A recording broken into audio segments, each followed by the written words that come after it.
Crazy Will from Crazy Will's Tech Show coming at you with another quick tip.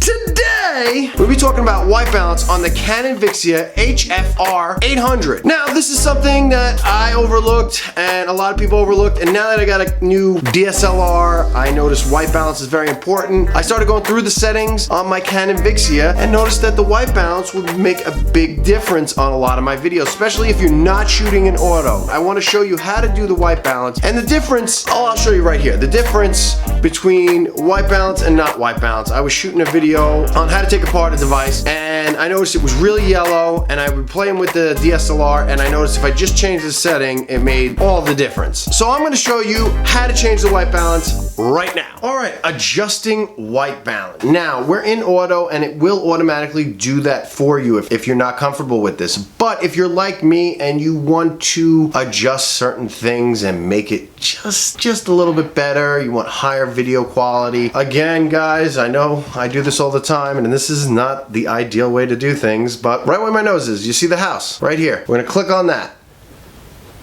We're gonna change the shooting mode. You have to do this. You can't do anything in auto. Anyway, I put it in cinema and pick which one you want in the cinema view. Like I said in all my other videos, and you're probably tired of hearing me say this, I choose vivid. Hit OK. If you haven't noticed by now, I like vivid. And now what we're gonna do is, if you look right here, you'll see a little camera with a gearbox in it. We're gonna click on that.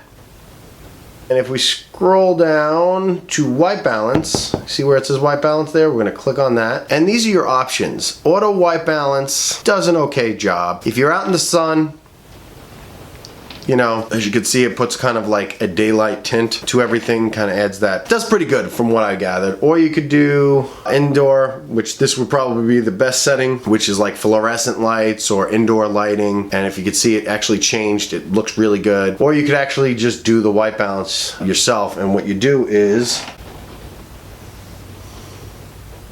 you get a white piece of paper, but I didn't prepare. You get a white piece of paper, you hold it up, and you hit set white balance.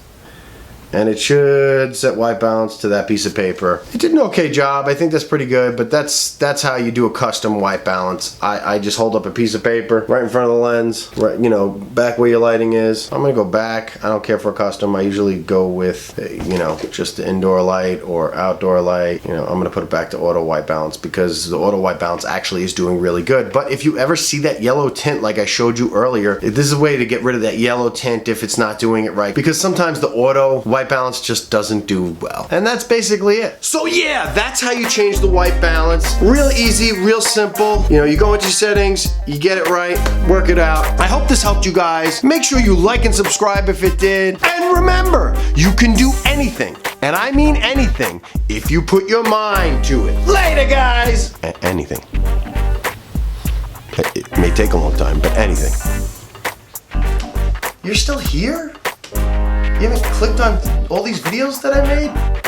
Or better yet, like button? Or even better, subscribe button? Just putting it out there.